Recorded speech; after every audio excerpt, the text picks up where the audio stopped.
Este programa tem o patrocínio de Seabra Foods.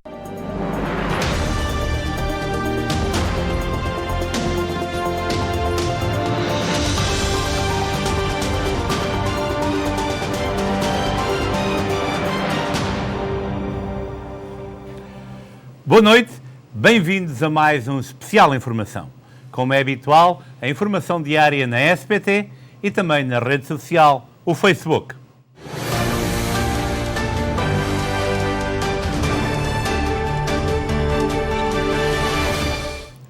O mayor da cidade de Newark, Ras Baraka, assinou uma nova ordem executiva que estende a obrigatoriedade de apresentação do certificado de vacinas para entrar em alguns estabelecimentos na cidade, como, por exemplo, restaurantes. Agora, até o dia 16 de fevereiro, todos os frequentadores desses estabelecimentos devem apresentar um certificado de vacinação. O uso de máscaras em espaços interiores também foi estendido até o próximo dia 4 de março. Segundo o Mayor Baraka, a taxa de positividade na cidade está a evoluir positivamente, mas ainda é cedo para abrandar estes requerimentos. Esta medida vai contra as pretensões de alguns proprietários de restaurantes que esperavam um abrandamento de restrições para o final de semana do dia de São Valentim. E são assim situações que apanharam um pouco desprevenidos donos de restaurantes, de outros comércios, depois de terem sido, portanto, anunciadas, quer pelo governador de New Jersey, quer pela governadora de Nova York, um abrandamento de restrições, evitando, portanto, aquilo que poderia ser uma procura desenfreada a restaurantes no final de semana do Dia dos Namorados. Esta medida surge agora, renovada na cidade de Newark, e amanhã iremos à procura dos comentários desses empresários, que agora, uma vez mais, depois de um mês de janeiro bastante difícil, veem as suas pretensões uma vez mais afetadas. António Costa, o primeiro-ministro de Portugal, testou positivo à Covid-19. A notícia foi divulgada pelo gabinete do primeiro-ministro reeleito. A infecção foi detectada num autoteste de rotina e confirmada com um antigênio. António Costa contraiu Covid-19. Pouco mais de 24 horas após ter celebrado com o Partido Socialista a conquista da maioria absoluta do Parlamento português, o primeiro-ministro reeleito ficou a saber que estava infectado pelo SARS-CoV-2 após realizar um autoteste de rotina. O diagnóstico seria confirmado pela realização de um teste de antigênio, anunciou o gabinete do primeiro-ministro numa nota enviada à comunicação social. António Costa, que passou parte da festa socialista às primeiras horas de segunda-feira sem usar máscara, é um dos pouco mais de 50 mil novos infectados somados esta terça-feira pela Direção-Geral de Saúde ao quadro da Covid-19 em Portugal. A epidemia mantém-se com números altos de infecções diárias. Há mais de 1 milhão de pessoas em isolamento, uma delas agora António Costa, mas continua longe da gravidade registada há um ano. Esta terça-feira foram ainda anunciadas mais 63 mortes e nos hospitais há menos 32 doentes Covid internados. Nas últimas 24 horas, Portugal registrou mais 50.888 novas infecções e 63 mortes devido à Covid-19. O boletim divulgado pela Direção-Geral de Saúde revela ainda uma descida no número de internamentos. Portugal contabiliza mais de 50.888 casos e 63 mortes associadas à Covid-19. Os internamentos desceram nas últimas 24 horas. Estão 2.437 doentes hospitalizados, menos 32 do que na segunda-feira. Nos cuidados intensivos estão 155 doentes, menos 5 do que ontem. Por regiões, Lisboa e Val do Tejo somam 8.398 casos e 19 mortos. O Norte conta com 6.075 infecções e 17 óbitos. O Centro registra 3.511 contágios e 16 mortes. O Alentejo contabiliza 1.127 infectados e o Algarve soma 637 casos e 4 mortos. Nos arquipélagos, a Madeira soma 160 casos positivos e 4 mortos e os Açores somam 60 novos casos e 3 vítimas mortais. Há neste momento em Portugal cerca de 640 mil pessoas em isolamento. E a situação em Portugal está longe de estar controlada. No dia anterior, tinham somente sido registados cerca de 27 mil casos, mas agora uma subida novamente, com a agravante do líder português estar também infectado, o que vem levantar muitas questões sobre as medidas de prevenção, nomeadamente o uso de máscaras. Tivemos numa noite eleitoral muito disputada, onde houve excessos e, portanto, esta subida de números poderá também ter um impacto negativo num processo que todos esperamos seja o mais célere possível. Lembro que vários virologistas já defenderam que o elevado número de casos devido à Omicron, associado ao processo de vacinação. Portugal tem cerca de 87% da população completamente vacinada e deverá ter a maioria dos portugueses com a dose de reforço também aplicada até ao final do mês, poderá levar a uma propensa imunidade de grupo, mas a verdade é que os números continuam a preocupar. Aqui nos Estados Unidos foram contabilizadas nas últimas 24 horas menos 42% dos casos em comparação à média das 2 últimas semanas. Em Connecticut, o pico desta vaga foi ultrapassado. Fernando Rosa, com todos os pormenores. Os números em Connecticut parecem mostrar um novo optimismo na luta contra a Covid-19. O número de hospitalizações está reduzido a 1.051, menos 141 do que na semana anterior.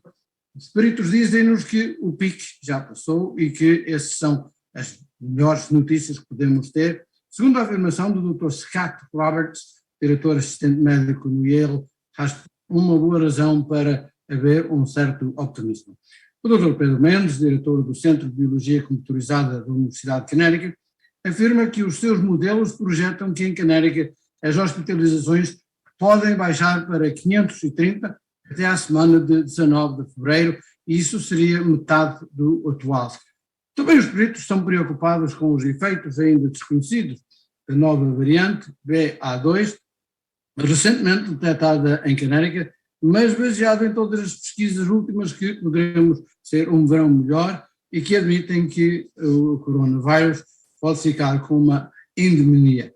Parece como aqueles do flu, malária e tuberculose, que poderá ser controlada através de medicinas e vacinas, não tendo subidas rápidas e perigosas como tem existido até agora, e os inversos dos grandes sustos que nos fazem fazer. Essas questões de infecções respiratórias que preocupam, mas que podem ser controladas pelas diversas medicinas. Num sumário geral dos números de mais de 3 mil casos confirmados, no entanto, a percentagem negativa desceu de 13,6 para 7,3, os doentes hospitalizados menos de 141, no entanto, pela primeira vez o número de mortos ultrapassou os 10.010.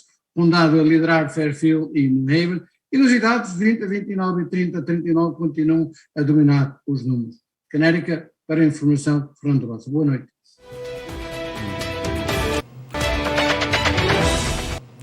Obrigado, Fernando Rosa. Aqui em New Jersey foram contabilizadas nas últimas 24 horas mais 1.987 novos casos de Covid-19.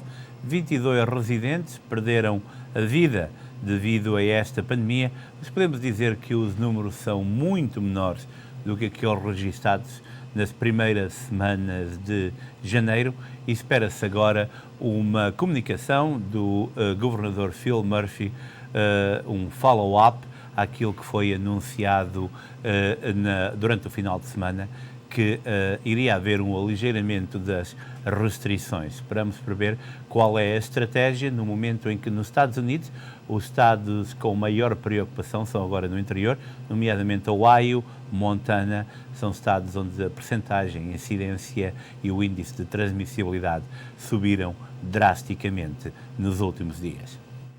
A vacina da Pfizer para menores de 5 anos poderá estar disponível ainda este mês aqui nos Estados Unidos. A farmacêutica deverá entregar hoje um pedido de autorização de utilização de emergência ao regulador norte-americano. A vacina contra a Covid-19 para crianças com menos de 5 anos de idade está a ser preparada por um consórcio de empresas composto pela Pfizer e BioNTech e poderá estar disponível já no final do mês de fevereiro. Segundo o jornal The Washington Post, que cita fontes familiarizadas com a investigação, espera-se que as duas empresas farmacêuticas apresentem hoje um pedido de autorização de utilização de emergência para a nova versão da vacina à FDA. O medicamento pode ser administrado a crianças entre os 6 meses e os 5 anos de idade, o que o torna o primeiro a ser comercializado para esta faixa etária. Nos últimos meses, a empresa farmacêutica tem também testado uma terceira dose neste grupo etário, após os resultados da imunização de 2 injeções não terem sido inteiramente satisfatórios. Ainda assim, a empresa descobriu que as 2 doses da vacina em crianças são seguras e está agora a testar os resultados com uma injeção de reforço, embora esteja só disponível pelo menos no final de março. Uma vez submetida esta informação à FDA, espera-se também que os reguladores autorizem uma terceira dose da vacina. Os conselheiros externos da FDA deverão reunir-se sobre o pedido de 2 doses em meados deste mês. Um tema que deverá aquecer as expectativas de muito. Um residente na Carolina do Norte recusou receber um transplante renal após ter conhecimento de que uma das exigências do hospital que requer que todos os receptores de órgãos estejam vacinados. Chad Carswell, um homem de 38 anos, residente no estado da Carolina do Norte, sofre de uma doença renal grave e, com o agravar da situação, em julho de 2020, começou a fazer diálise.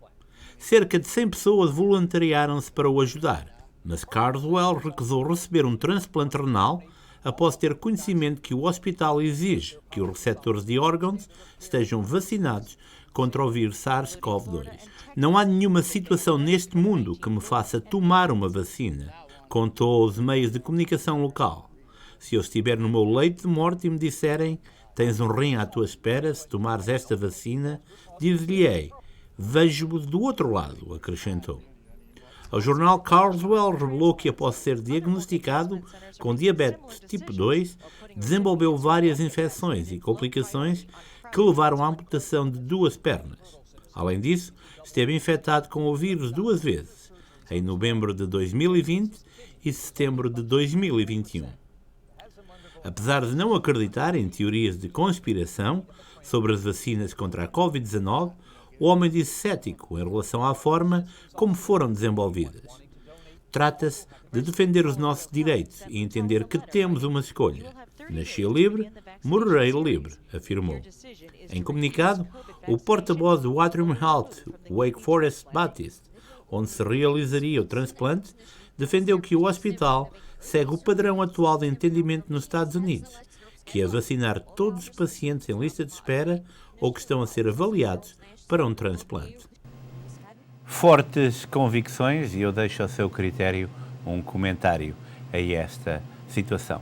Vamos agora ao Canadá, onde decorreram o segundo dia de manifestações iniciadas por camionistas que contestam uma vacina obrigatória para passar a fronteira com os Estados Unidos. Segundo dia consecutivo de manifestações contra as medidas sanitárias anti-Covid no Canadá, com bloqueios de autoestradas e do próprio centro da capital, Ottawa. O movimento de contestação foi iniciado por camionistas opostos à obrigação vacinal para atravessar a fronteira terrestre com os Estados Unidos. Os manifestantes prometem manter-se mobilizados. Um camionista proveniente de Brampton, no Ontário, a curta distância da fronteira, explica que vão ficar aqui até que a medida seja retirada. Acrescenta que o seu caminhão não vai mover-se, diz-se disposto a ficar aqui estacionado durante meses e afirma que está aqui em defesa da população canadiana. À contestação juntaram-se milhares de pessoas que protestam de uma forma mais geral contra as restrições sanitárias decididas pelo governo de Justin Trudeau para lutar contra a pandemia de coronavírus no Canadá. Na capital, a polícia abriu vários inquéritos ligados à profanação de monumentos nacionais e o primeiro-ministro foi transferido com a família para um lugar secreto por medida de segurança. Uma situação bastante difícil no vizinho Canadá. Procuraremos amanhã saber informações, já que temos a informação que esta situação está a afetar muitos portugueses, nomeadamente camionistas, que se estão a associar a este movimento no país vizinho. Vamos agora passar para a informação relacionada com Portugal e recebemos do Consulado-Geral de Newark informação sobre o chamado Dia da Defesa Nacional. Assim, até 31 de março, os jovens portugueses de ambos os sexos, nascidos em 2003, devem solicitar a marcação do dia de convocação para cumprir o Dia da Defesa Nacional ou, em alternativa, requerer a respectiva dispensa de comparência. Os cidadãos nascidos em 2003 e a residir nos Estados Unidos devem consultar o site do Consulado-Geral de Portugal da sua área para obter a informação de como podem marcar o dia de convocação ou requerer a dispensa da comparência. Portanto, isto é uma medida que deverá ser feita e toda a informação está no site dos diferentes consulados. Portanto, se nasceu em 2003, não deixe de fazer, porque é bem melhor do que ter que passar alguns meses ou mesmo um ano na tropa, como tantos portugueses o tiveram que fazer. Portugal inaugura um novo ciclo político, onde António Costa mereceu novamente a escolha inequívoca dos portugueses, que têm a extrema-direita no pódio da democracia.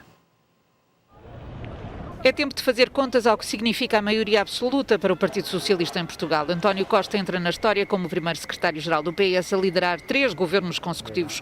Pela segunda vez, os portugueses dão o voto de confiança máxima aos socialistas. Um novo ciclo com várias nuances que domina as conversas na rua. Bom, acho que é, de certo modo, a vitória do bom senso e da continuidade das políticas que nos têm trazido até onde estamos. E quero acreditar que será um passo para a recuperação económica e social depois da pandemia. Eu sou do PSD e por acaso votei no PSD, mas pronto, ganhou com maioria. Eu estava sempre com fé que ele ganhasse, mas não fosse uma maioria. Não gostei foi da quantidade de deputados que a extrema-direita teve. Sim, mas a vitória do Partido Socialista penso que já era esperado.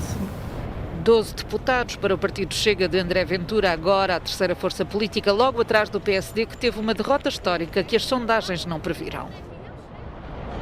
Portugal despertou para uma nova realidade política, para uma maioria absoluta do Partido Socialista. Uma maioria que pouca gente estava à espera. As sondagens das últimas semanas davam uma corrida muito cerrada entre o Partido Socialista e o Partido Social Democrata, entre António Costa e Rui Rio. Uma corrida que, afinal, se revelou bem mais vantajosa para António Costa. Uma vantagem que Costa levou tempo a pedir, só na última semana foi claro, a dizer que queria ter a maioria absoluta. Ganha a noite, quis garantir que vai continuar a procurar pontos. A maioria absoluta não é o poder absoluto, não é governar sozinho, é uma responsabilidade acrescida. E governar é governar com e para todas e todos os portugueses. O discurso típico de conciliação não se pode dizer o mesmo do líder do PSD. Rui Rio insistiu que tinha melhor programa e pôs as culpas do resultado na dispersão dos votos de direita. Uma divisão que fez disparar a notoriedade do Chega. Ao subir ao pódio, André Ventura disse que ia empenhar as energias a ir atrás de António Costa. O CDS-PP foi um dos grandes derrotados das eleições de domingo. Nuno Melo anunciou hoje que é candidato à presidência do partido. O agora candidato assegura que, de se depender, o partido terá um recomeço. Apesar do resultado trágico do CDS-PP nas eleições legislativas de 30 de janeiro, Nuno Melo considera que tal não pode ser encarado como o fim do partido, mas sim como uma oportunidade para o recomeço, apresentando-se assim na corrida à liderança. Para o eurodeputado, o CDS está ferido, mas não de morte, recordando que o partido está implementado a nível nacional, governa sozinho 6 autarquias, muitas mais em coligação, e está presente nos governos regionais dos Açores e da Madeira. Agora, sendo o único deputado com mandato e palco nacional e europeu do CDS, Nuno Melo anuncia que fará um conjunto de contactos para confirmar que há condições institucionais e práticos para que o CDS possa começar um novo caminho, unificador, mobilizador e respeitador, candidatando-se assim à liderança do partido no próximo Congresso, se esses requisitos estiverem reunidos. Nuno Melo relembra as advertências quanto ao cancelamento do Congresso do partido, que seriam erros graves que desmobilizariam o CDS e afastariam o eleitorado. Nesse sentido, o antigo vice-presidente apela aos militantes que deixaram o partido para emprestarem o seu voto a outras opções políticas, que regressem e que o auxiliem nos desafios tão difíceis do futuro próximo. Já os que permanecem afiliados, Nuno Melo pede para que não baixem os braços. Recorde-se que Francisco Rodrigues dos Santos demitiu-se do cargo no domingo à noite, depois de conhecidos os resultados das eleições legislativas, os piores de sempre do CDS-PP, que afastaram o partido da Assembleia da República. A TAP continua nas bocas do mundo. O Sindicato dos Técnicos de Manutenção de Aeronaves da empresa está a tentar impugnar uma ação de despedimento coletivo desses profissionais, alegando que a redução do número de funcionários foi mal calculada. O Sindicato dos Técnicos de Manutenção de Aeronaves interpôs entre os dias 7 e 11 de janeiro, no Tribunal de Trabalho de Lisboa, 6 ações de impugnação de despedimento coletivo de associados trabalhadores da TAP, para além da convocação de uma greve às deslocações e às horas extraordinárias. O sindicato considera que a TAP não quer admitir que a redução de técnicos de manutenção de aeronaves foi mal calculada e prefere manter os profissionais de uma das áreas mais rentáveis da companhia na instabilidade das horas extraordinárias. O sindicato ainda conta de que delineou a sua estratégia jurídica de modo a avançar rapidamente para as ações principais, ações essas que permitem reintegrar os seus sócios na TAP de forma tão breve e definitiva quanto possível, sem perder tempo desnecessário em delongas judiciais. Entretanto, o Sindicato dos Pilotos de Aviação Civil confirmou no sábado que há decisões do Tribunal da Relação no sentido da reintegração de pilotos na TAP, mas que estas não foram cumpridas até ao momento. A 8 de junho de 2021, a TAP iniciou o processo de despedimento coletivo, abrangendo 124 colaboradores, dos quais 35 pilotos, 28 tripulantes de cabine, 38 trabalhadores de manutenção e engenharia e 23 funcionários da sede.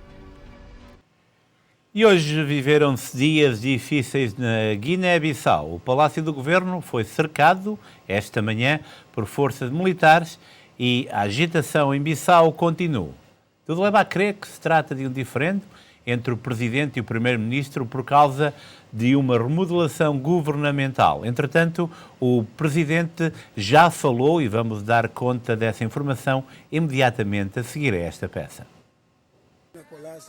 Desde a hora do almoço já foram ouvidos tiros de bazuca e rajadas de metralhadora junto ao Palácio do Governo da Guiné-Bissau, onde decorria um Conselho de Ministros com a presença do Presidente da República, Umaro Sissoko Embalo, e do Primeiro-Ministro Nuno Nabian.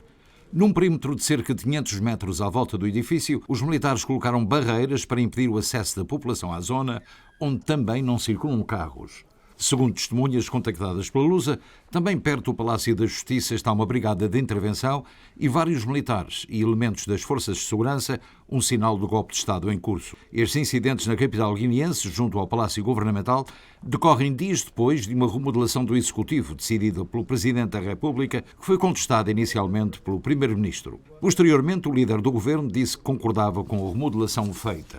As relações entre o chefe do Estado e do Executivo têm sido marcadas nos últimos meses por um clima de tensão agravado nos últimos meses de 2021 por causa de um avião Airbus A340 que o governo mandou reter no aeroporto de Bissau, onde aterrou vindo da Gâmbia com autorização presidencial. Nas declarações aos jornalistas, o ex-secretário de Estado sublinhou que o Presidente da República considerou que foi da sua autoria e a ordem de inspeção ao aparelho por parte de uma equipa de peritos norte-americanos. O Primeiro-Ministro começou por dizer que o aparelho tinha entrado no país de forma ilegal e que trazia a bordo carga suspeita, mas dias depois afirmou perante os deputados no Parlamento que uma peritagem internacional por si solicitada concluiu que não se tratava disso, mas não adiantou mais detalhes. E foi um dia difícil na capital da Guiné-Bissau. Em Bissau, a Embaixada de Portugal começou por recomendar aos portugueses que ficassem em casa, tendo em conta este assalto militar ao Palácio do Governo e ao golpe de Estado. A comunidade dos países de língua portuguesa também condenou hoje, veemente, a tentativa de tomada do poder pela força na Guiné, segundo uma nota do Ministério das Relações Exteriores de Angola, o país que tem agora a presidência rotativa da organização. Há momentos, o presidente falou já aos jornalistas, depois de várias informações contraditórias, apareceu e numa conferência de imprensa, onde tinha a seu lado o primeiro-ministro, o presidente falou que eles não queriam apenas dar um golpe de Estado, queriam matar o Presidente da República, o Primeiro-Ministro e os ministros. O presidente guineense afirmou que o país está de luto porque alguns valentes filhos tombaram hoje por causa da ambição de 2 ou 3 pessoas que entendem que o país não tem direito de viver em paz. Amanhã contaremos dar todas as informações de um país que vive momentos bastante difíceis.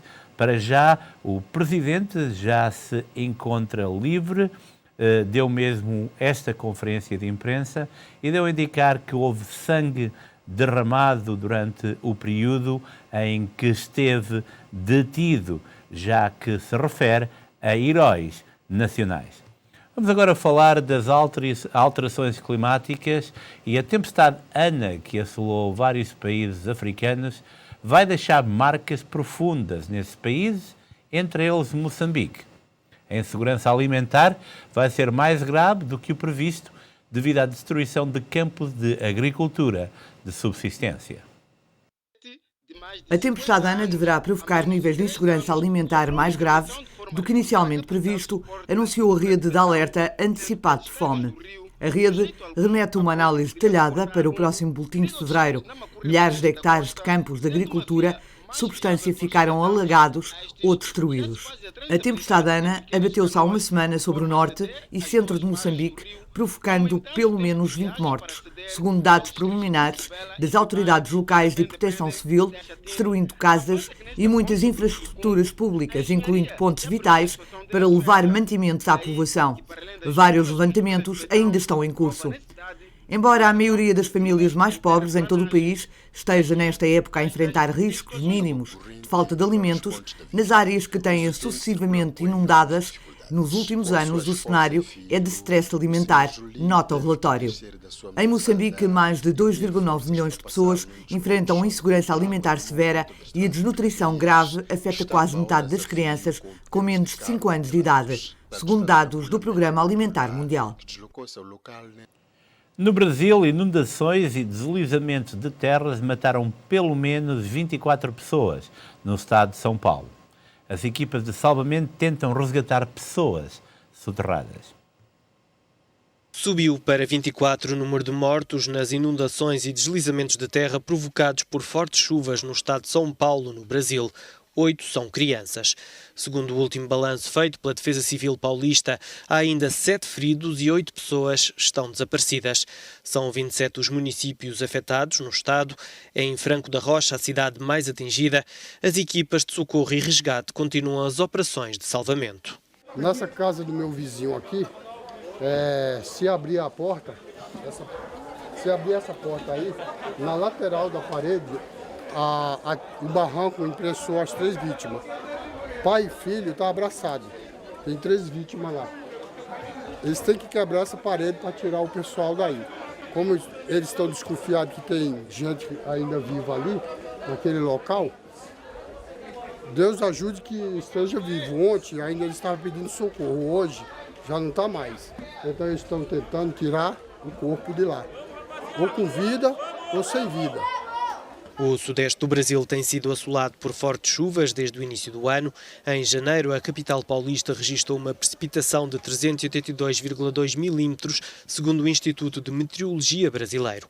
Além do excesso das chuvas, a situação tornou-se mais grave, segundo o jornal Folha de São Paulo, porque o executivo de João Dória gastou apenas 45% do orçamento previsto para obras de infraestruturas anti-enchentes em todo o estado de São Paulo em 2021. Imagens que valem mais do que 1000 palavras, um depoimento também bastante emotivo daquilo que a destruição pode trazer. Noutra parte do mundo, no Equador, a capital Quito está a ser fustigada por fortes chuvas. as mais intensas dos últimos 20 anos, que já causaram pelo menos 11 mortes e várias dezenas de feridos. O Equador está a enfrentar as chuvas mais fortes em quase 20 anos e a força das águas provocou um deslizamento de terras que matou pelo menos 11 pessoas em Quito, a capital do país. O número de feridos ascende a 32. O enorme volume de água levou a lama e as pedras do vulcão, que faz sombra à cidade, até às ruas. Nas redes sociais, as próprias autoridades publicaram vídeos para demonstrar a gravidade da situação. Pelo menos 8 casas ficaram submersas pela água. Ao jornal equatoriano El Universo, citado pela BBC, um morador disse ter visto a corrente levar um homem e uma criança. As previsões meteorológicas previam uma quantidade de chuva 40 vezes menor do que a que se está a registrar. As autoridades ainda estão a avaliar se será necessária a ajuda das Forças Armadas para apoiar a população desalojada.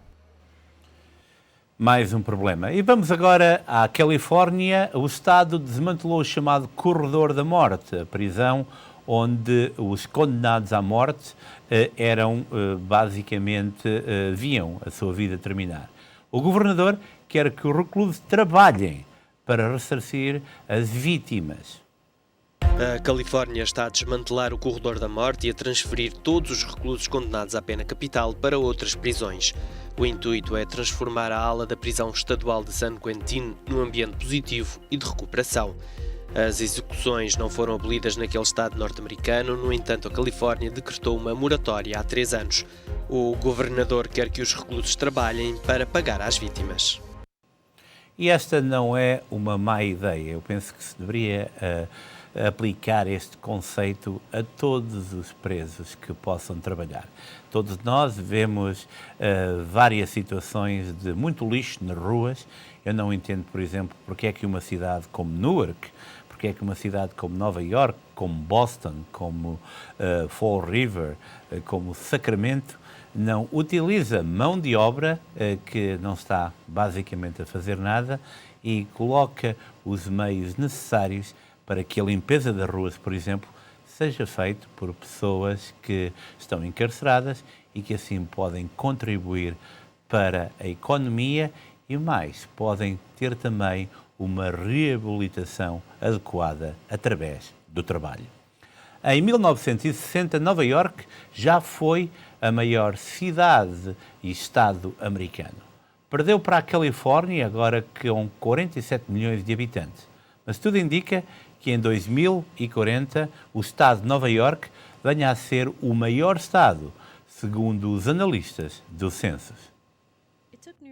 Em 1960, de acordo com o Census Bureau, o estado de Nova Iorque era o maior estado da América, com uma população de 16 milhões e 500 mil pessoas. Isso foi um aumento de 13,2% em relação ao valor de 1905. Era inevitável que Nova Iorque perdesse a sua posição. No mesmo período, a população da Califórnia aumentou 48,5% para 15 milhões e meio de pessoas. E continuaria a aumentar. A Flórida mal chegou ao top 10 por essa medida. O avanço rápido para 2020. Nova Iorque é o 4º maior estado em população, com mais de 19 milhões de habitantes. A Califórnia foi a primeira, com mais de 37 milhões, seguida pelo Texas, com mais de 25 milhões, e a Flórida, com mais de 18 milhões. Muito provavelmente, Nova Iorque crescerá muito pouco na próxima década, enquanto as populações do Texas e da Flórida aumentam rapidamente. As populações estaduais são importantes por vários motivos, entre eles a ajuda do Governo Federal e o número de membros da Câmara de Deputados. O Centro de Serviços Públicos Weldon Cooper da Universidade de Virgínia tem um grupo de pesquisa demográfica que prevê a população por Estado e nacionalmente. O trabalho dos seus especialistas é bem visto. De acordo com a administração, as projeções da Cooper Center têm sido amplamente utilizadas por muitas agências federais e Estados. Vários usuários de dados foram encaminhados pelo Census Bureau para o site do Cooper Center, incluindo o Congressional Budget Office. O grupo recentemente previu população por estado e idade. Um conjunto de números prevê população por estado de Nova Iorque em 2040. Até então, o Texas terá chegado muito perto de ser o maior estado da América. A Califórnia terá mantido o seu primeiro lugar e o spread entre a Flórida e Nova Iorque terá aumentado. A população de Nova Iorque mal terá crescido em mais de 2 décadas, enquanto a da Flórida terá aumentado. Mas em 2040 tudo será diferente. Entretanto, a Califórnia é o maior estado americano, com mais de 46 milhões, o Texas com mais de 40 milhões, a Flórida com cerca de 28 milhões, Nova Iorque com 20 milhões, a Geórgia com 12 milhões, Pensilvânia com 12 milhões e a Carolina do Norte com mais de 12 milhões. Também o Ohio e Michigan têm cerca de 11 milhões cada. E convém referir que mais população representa também mais votantes e representa também mais representação, quer no Congresso, quer no Senado, e, por conseguinte, mais poder para este Estado. A peça que vamos ver a seguir faz-nos pensar. Faz-nos pensar porque nós todos os dias temos a tendência de sermos negativistas, de vermos qualquer coisa mal em tudo aquilo que presenciamos, em tudo aquilo que observamos. Muitas vezes não damos muito valor às coisas boas que esta vida nos dá. E, lamentavelmente, existem por todo o mundo crianças que sofrem na pele essas desigualdades que tantas vezes não nos apercebemos quando estamos no nosso dia-a-dia, mas que depois de vermos esta peça nos vão fazer pensar. 3 em cada 5 crianças do noroeste da Síria estão sem educação, com apenas 1/3 das escolas a funcionar em pleno. O setor da educação tem muitos desafios a ultrapassar. Esta é uma reportagem com uma de milhares de crianças obrigadas a trabalhar por culpa da guerra e não só. Numa zona industrial em Idlib, Ibrahim está ocupado a parafusar um motor pesado. Das 8 às 19 horas todos os dias, as costas deste jovem de 13 anos estão dobradas e as mãos manchadas de óleo, enquanto tenta seguir as indicações do patrão. فك محرك فك شندمان ايه فك خلاص شوش من اللي فك معلمي فك يعني مثلا رخي براغي وايا بيكونون مثلا مسألة معلمي يرخيون هيك ايه حابب المستقبل انه اكمل مصلحة الميكانيك اكبر وتعمل معلم ما كفيت في التعليم لانه ما في اهتمام في المدرسة. 60% das crianças do noroeste da Síria estão sem educação, com apenas 1/3 das escolas a funcionar em pleno. O setor da educação tem muitos desafios a ultrapassar. Os salários continuam a ser o problema mais urgente, com os professores privados do ordenado durante vários meses devido à falta de financiamento. A deslocação em massa das populações, devido aos bombardeamentos da Rússia e do regime de Assad, empurrou 90% dos sírios para a pobreza. Muitas crianças não tiveram outra escolha a não ser trabalhar para sustentar a família. هلا انا اوقات باخذ مثلا 10 20 ليره وبعطي الباقي لابوي باخذ 100 ليره انا. 100 liras turcas são menos de 7 euros. Para muitas famílias da região, o trabalho infantil é um meio de sobrevivência. A Unicef estima que o aumento das necessidades humanitárias na Síria desde 2020 aumentou 27%. As crianças fazem todos os tipos de trabalho, incluindo tarefas difíceis, algumas consideradas perigosas. A guerra é uma tragédia que rouba não só o presente, mas também o futuro das crianças. Difícil de pensar que em pleno século XXI ainda vemos situações como esta. Lembramos agora a notícia de abertura desta especial informação. O mayor da cidade de Newark, Ras Baraka, estendeu a ordem executiva que torna obrigatório a apresentação de um certificado de vacinação para entrar em estabelecimentos como restaurantes até o dia 16 de fevereiro. O uso de máscaras é também obrigatório em espaços interiores até o dia 4 de março, onde a ordem será revista. Esta é uma facada nas pretensões de muitos empresários do ramo da restauração que esperavam que as medidas fossem levantadas antes do final de semana do Dia do Namorado, dia 14 de fevereiro, e que assim vêem mais um estender também de preocupações, já que janeiro foi um mês bastante difícil para toda a restauração, não só para patrões, mas também para aqueles empregados que vivem da chamada propina, dos tips, e que com menos clientes, menos dinheiro levam também para casa. Vamos agora ao desporto. O Santa Clara somou hoje a segunda vitória seguida na Primeira Liga Portuguesa de Futebol, ao bater em casa o Boa Vista por 2-1 em jogo da 20ª jornada da prova, realizada em Ponta Delgada. Com este triunfo, o terceiro nos últimos 4 jogos do campeonato, o Santa Clara subiu ao 10º lugar com 23 pontos, enquanto o Boa Vista viu chegar ao fim uma série de 5 encontros sem perder e segue na 14ª posição com 19. Lembro que amanhã jogará o Benfica e o Sporting. Poderá acompanhar ambos os jogos aqui na Rádio Clube Português, com transmissão direta dos mesmos em sintonia com a Rádio Difusão Portuguesa. Por isso mesmo, não deixe de acompanhar e, por suposto, no final do dia, na especial informação, iremos apresentar-lhe todos os detalhes do mesmo. Chiquinho já não faz parte do plantel do Sporting de Braga. O médio português já havia sido riscado por Carlos Carvalhal e o Clube Minhoto já devolveu o jogador ao Benfica. O jogador já não participou no treino de hoje, mas o Braga vai ser parte ativa na procura de uma solução para colocar o jogador, uma vez que Chiquinho não pode jogar pelo Benfica esta temporada, isto de acordo com os regulamentos. Vamos agora falar de futsal. A Espanha venceu hoje a Eslováquia por 5-1 e será o adversário de Portugal na próxima fase da competição. Esta será uma reedição dos duelos na final do Euro 2018 e nos quartos de final do Mundial 2021, duas competições que foram ganhas por Portugal. A partida está agendada para a próxima sexta-feira. Na outra meia-final vão estar a seleção da Rússia e da Ucrânia, que afastaram respectivamente a Geórgia e o Cazaquistão. Vamos agora ao valor do dólar em Portugal e no Brasil e vice-versa. 0,8868, 1,1261, o real 5,2754, 0,1893. E hoje o tempo esteve muito melhor do que, por exemplo, no final de semana, e as temperaturas têm uma tendência de subida até pelo menos quinta-feira. Vamos saber qual a previsão do tempo para amanhã com a nossa cara colega Catarina Rebimbas.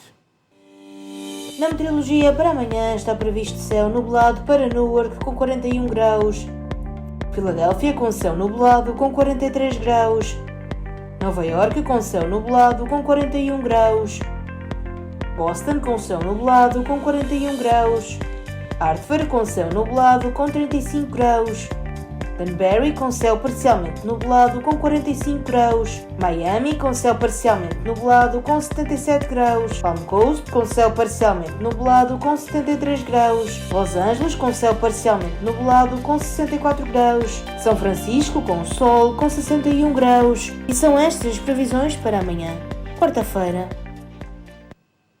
E vamos agora encerrar o espaço de notícias. Voltaremos dentro de momentos com a linha aberta. Não vá a nenhum lado, fique por aí. Nós voltamos já.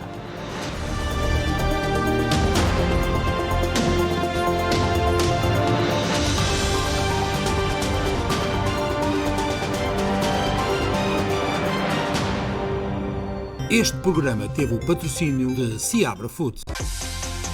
Cansado do seu carro? Descubra os novos modelos da Volkswagen, como o SUV elétrico ID.4 e ainda o SUV desportivo Atlas. Ajudamos-lo a tomar a melhor decisão para a escolha do seu carro novo, com atendimento personalizado em português. Só na Volkswagen Open Road, em Bridgewater, New Jersey. As laranjas são o melhor fruto natural. Vindas da Califórnia para os supermercados Seabra Foods. 100% natural, coma laranjas diretamente do pomar para si. A melhor vitamina C está nas laranjas. Seabra Foods, sempre a pensar em si.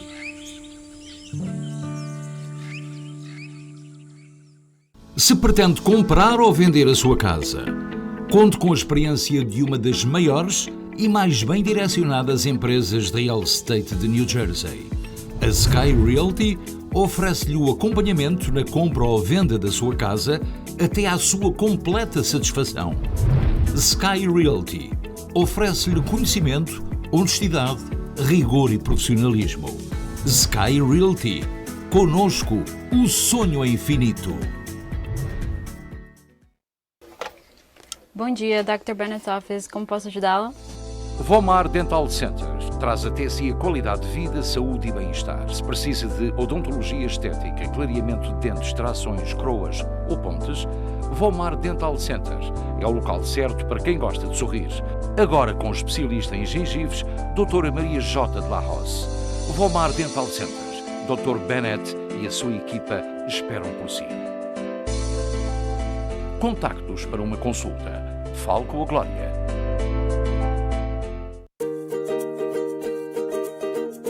Mantenha-se fiel à tradição do Teixeira's Bakery, a mais tradicional padaria-pastelaria portuguesa dos Estados Unidos. Não se esqueça do pão caseiro, pão de Mafra e transmontano e regional, pão francês, a deliciosa broa e ainda os doces minhotos como as roscas, o nosso café expresso e os nossos deliciosos pastéis de nata de Belém. Tome o seu pequeno almoço no Teixeira's Bakery, a tradição à sua mesa, na Ferry Street com a Van Buren e na Magazine com a Cosset em Newark, New Jersey. Desde 1975, o Custom Bandag está a facilitar as necessidades de pneus aos seus clientes em New Jersey, Nova York e Connecticut. Ao longo dos anos expandimos para 15 localidades diferentes, oferecendo uma linha de pneus das marcas Bridgestone, Goodyear, Michelin e Continental, a preços competitivos. Especializados no processo Bandag de pneus recalchutados. Para encontrar uma das nossas localidades, consulte o website custombandag.com. Na Custom Bandag, we've got you covered. Especiais licores do supermercado Seabra Foods de Kearney, New Jersey. 10 Mile Bridge Tinto Branco 13,99. Mundus Vinho Branco 13,99. Pinta Negra Tinto Branco 5,49. Casa Ermelinda de Freitas Tinto Branco 5,99.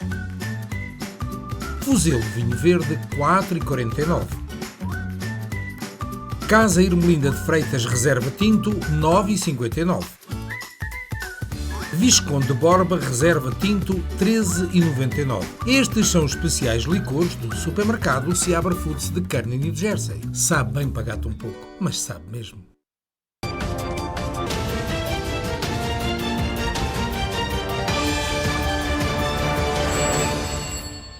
Bem-vindos à Linha Aberta, já sabe que pode falar connosco através do 973-264-1462. Não se esqueça de baixar o som da televisão, por favor, não baixe a televisão e fale apenas por telefone, porque assim podemos ter uma comunicação mais efetiva. Eu quero lembrar, portanto, que os nascidos em 2003 devem ir ao site do seu consulado, da sua área de residência, para terem toda a informação sobre o que têm que fazer, de modo a fazerem o seu registro ou pedirem para que o tempo que têm que contabilizar, o chamado Dia de Defesa Nacional, possa ser devidamente preenchido e assim estar de acordo com os conformes da lei portuguesa. Portanto, qualquer site do consulado da sua área de residência tem a informação necessária. Vamos à primeira chamada da noite. Olá, muito boa noite, com quem tenho o prazer de falar. Boa noite, daqui é Maria José. Olá, Maria José, muito boa noite. Eu gostava de fazer uma pergunta. É que eu estou com a idade para pedir a reforma em Portugal e eu trabalhei com uns 17 anos em Portugal. E não sei aonde recorrer agora, uma vez que eu não estou a pensar em ir a Portugal. Ok, todos os pedidos de reforma podem ser feitos através da Segurança Social direta. Eu recomendo que todos os portugueses façam, portanto, a sua inscrição nesse website, necessita do seu número de contribuinte, necessita, portanto, ser-lhe enviado um código e aí tem toda a informação sobre a sua carreira contributiva e pode também requerer a reforma e submeter qualquer documentação que a Segurança Social acha necessária. O processo de reforma pode ser aprovado, eu tive situações em que foi aprovado de 2 a 3 semanas, um mês e meio, e recebe retroativos desde o dia em que submeteu essa aplicação. Existe um conceito errado que quem está reformado aqui não pode pedir a reforma em Portugal, não é verdade, portanto, tem que dar toda a informação da reforma aqui, pode fazê-lo nesse site, e depois a Segurança Social, em conjunção com o Social Security, ou a entidade pela qual aqui recebe a reforma, determinarão o valor, ou tem direito à totalidade da reforma em Portugal, se a sua reforma aqui não é muito grande, ou será menor consoante aquilo que ganha aqui, mas pode fazê-lo sem qualquer problema. Ok, então, portanto, está-me a dizer que eu tenho de ir ao website da Segurança Social Direta e fazer depois, portanto, a sua inscrição, seguir os passos, fazer a inscrição e aí tem toda a informação, pode pôr também o número da conta do seu banco em Portugal, se quer receber diretamente. Não pode ser uma identidade bancária dos Estados Unidos. Se vive aqui nos Estados Unidos e não tem conta de banco em Portugal, vai receber por cheque, mas o cheque é imediatamente passado em dólares. Por exemplo, se a sua reforma é 300 euros, receberá 320, depende do câmbio, mas será-lhe, portanto, o cheque que vai receber aqui pode depositar porque já vem em dólares. Mas nesse caso, portanto, seria possível eu abrir uma conta aqui no único banco que temos? Aqui não.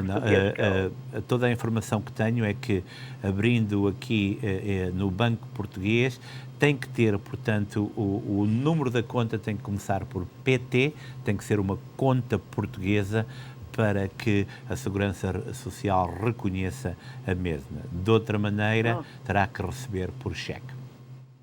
Ok. Obrigadíssimo. Obrigadíssimo. Muito boa noite. Estava a pensar que ainda tinha de ir a Portugal resolver isso. Obrigadíssimo. Nós fazemos dezenas de casos como esse todas as semanas. Ok. Não há qualquer problema. dúvida eu entro em contacto com Obrigadíssimo vocês, e boa sorte. Obrigadíssimo, boa noite então. E está, portanto, é também a tecnologia, o trabalho de todos aqueles que necessitam. Portanto, se trabalhou em Portugal, não pense 2 vezes e se já está em idade de reforma, faça e peça aquilo a que tem direito. Vamos à próxima chamada. Olá, muito boa noite, com quem tenho o prazer de falar. Boa noite, Sr. Rico. Boa noite, com quem tenho o gosto de falar? António Matos. Sr. Matos, muito boa noite. Em que é que posso ajudá-lo? Queria saber se amanhã a lixo grosso ou não. Desculpe, lixo grosso. Eu não tenho aqui a informação, mas penso que é o dia, é a primeira quarta-feira do mês, portanto é a primeira e a terceira. O senhor vive aqui no Ironbound, correto? Vive. Eu não tenho nenhuma informação que isso não irá acontecer. Em todo caso, portanto, se não for a informação correta, eu peço a alguém das minhas relações que trabalho para a cidade que me dê a informação, mas eu penso que sim, que amanhã haverá o lixo grosso. Está bem? Ok, obrigado. Muito obrigado. Boa noite. Portanto, boa noite. Eu penso que temos outra chamada em linha. Olá, muito boa noite. Estou sim, muito boa noite. Tem que baixar o som da sua televisão, porque senão não me vai conseguir ouvir, está bem? Estou sim, muito boa noite. Estou sim, muito boa noite. Eu penso que o telespectador não me está a ouvir. Passaremos para a próxima chamada. Então, a chamada caiu.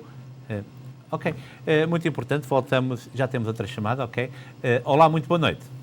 Boa noite. Com quem tenho o prazer de falar? Eu chamo-me Glória, moro em Canérica. Olá, Glória, como está? Muito boa noite. Um prazer enorme falar com o Ricky, já é a segunda vez que eu estou a chamar. Eu queria fazer uma pergunta, Ricky. Sim. Possivelmente, mas eu precisava mesmo da sua ajuda. Ok.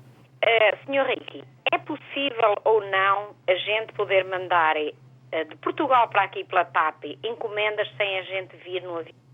ou seja, um cargo. O que é que a senhora quer enviar para cá? Eu tenho um negócio e precisava de umas peças que aqui não está a ser fácil encontrá-las. Ok. Então eu precisava de as comprar lá porque eu tenho um senhor em Penafiel que já me as vendeu várias vezes, mas cada vez está mais forte, graças a Deus. E então eu pensei, mas disse, como é que eu vou fazer? Ora, eu não sei se através da TAP, sem eu ir lá, poderia fazer. Correto. Eu penso, e sem pensar muito, que há possibilidades, porque há carga de porão, quer daqui para lá, quer de lá para cá, e tem também a possibilidade, portanto, de ser por via marítima. O que eu vou fazer, nós temos a sua chamada, o seu número de telefone, eu vou reunir toda a informação e amanhã de manhã dar-lhe uma chamadinha para que a informação seja correta, porque não quero estar aqui a ventilar. Fico agradecida imenso. E não, pensando um bocadinho outside the box, eu penso que é possível, mas não quero criar qualquer expectativa que não seja. Eu não queria ir lá de propósito ou mandar o meu marido para trazer, pelo amor de Deus, ficava um bocadinho mais dispensosa, não é? Correto. Eu pensei nisso, mas disse, vou perguntar ao... É a segunda vez que eu tenho o grande prazer de falar consigo, e disse, eu sei que ele que vai me ajudar.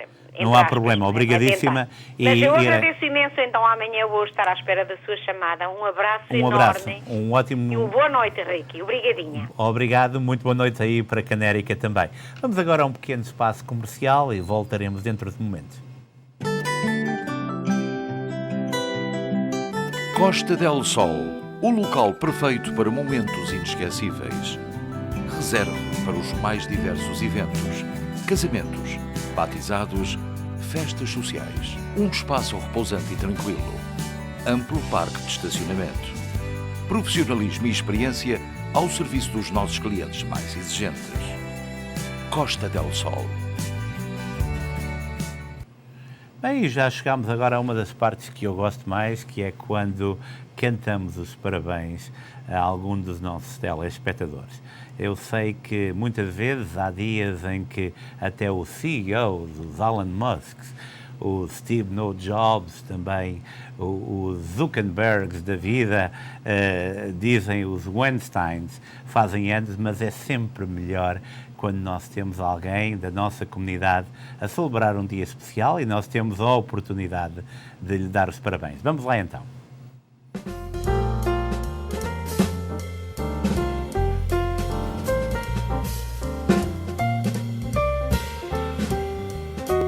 Parabéns, Massia, 13 years old, Massaia, peço desculpa, 13 anos de idade, Massaia, muitos parabéns, gosto do teu nome, hein?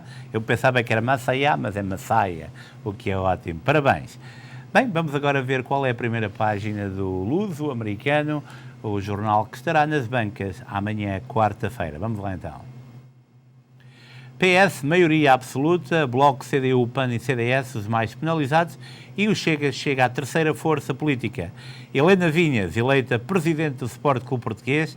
Muitos parabéns, Helena Vinhas, uma das mais reconhecidas empresárias da nossa comunidade. A luso-americana Cíntia Dias é candidata a Miss Connecticut USA 2022. 7 anos de prisão para Valdemar Alves, o antigo autarca de Pedrógão, por obras indevidas em Pedrógão Grande depois dos incêndios. Luísa Paes Lower é a nova Cônsul-Geral de Portugal em Nova Iorque. Também informação local de Elizabeth, Mineola, Filadélfia e outras comunidades. E chegamos assim ao fim de mais uma edição deste especial Informação. É sempre um prazer e um privilégio estar na sua companhia. Amanhã o Luís Pires estará aqui, eu voltarei na quinta-feira. Até lá, tenham uma ótima noite. Até amanhã, se Deus quiser.